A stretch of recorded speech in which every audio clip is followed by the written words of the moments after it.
All right, we're talking about access to the market. And if you're following the urban market access blueprint, you'll know that in step number three, we are building partnerships. And when we're building partnerships, we're ultimately building relationships. That's it, building and maintaining relationships.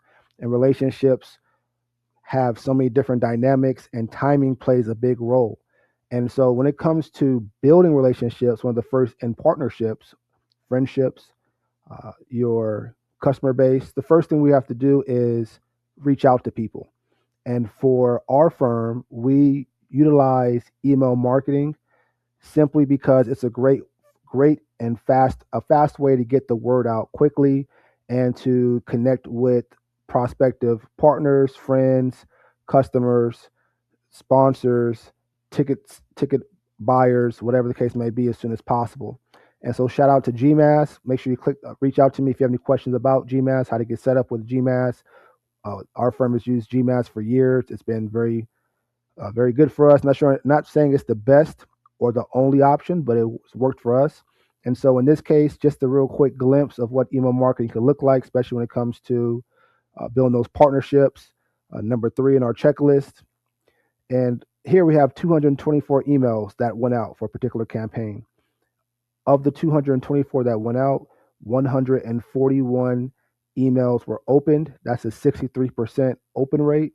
And of the 224 emails that went out, seven emails were clicked, had a particular hyperlink connected to it and clicked it. That was a 3% click rate. And then there was a 25% response rate. And traditionally, those responses could be just automatic messages of saying, I'm out of the office, or I'm on vacation. Thank you for inquiring. We'll reach back out to you soon. I'm no longer with the company. This is who you reach out to. Or someone that actually reviewed the email and actually reached out or has a reply with a genuine question or statement, whatever that may be.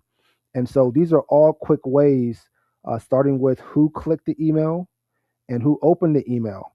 And you traditionally have higher open and click rates based on knowing who you're going after. So you want to identify your top prospects, that the type of companies or organizations or businesses, identify those so that way when you're introducing yourself or an opportunity to a particular brand or an organization or a person, it's indirectly you kind of have an idea of what that organization is about, and you can build a win-win opportunity. If you don't know what that organization is about, that's why it's important for you to start building a relationship to get to know what that organization is about, what do they value, where their focus is, so you can build a working relationship and to see what that looks like. So here we're talking about building partnerships, and so we're reaching out to folks through emails, recognizing that seven brands or there were seven clicks. Now, even though there were seven clicks, it could be one brand that clicked seven times. That's the worst case scenario, but it is possible. But you could have seven different brands that clicked once. So you want to reach out to those that clicked first, get through a follow up email or a phone call or virtual, yeah, or phone call, virtual, uh, not necessarily virtual call, but maybe a phone call so that you can schedule a time to talk virtually. So ultimately, you want to reach out to those that clicked, follow up email, follow up phone call, see what that opportunity looks like. Then you want to reach out to those that open the email as well, see what that opportunity looks like. And then you want to reach out to those that replied and respond to them quickly. And then those that did not reply, I mean, those that did reply and said they, are no longer with the company and they gave a different email address, you want to add that new person or email address to the database, your customer relationship management system at the minimum, so you can add them into your future emails. And but also you want to send that same initial email to the person that is now representing or handling, the incoming emails, if you will. And so that's kind of how it works. It's very broad. Same for the campaign here. 176 emails went out. Of the 176 emails that went out, 122 were opened.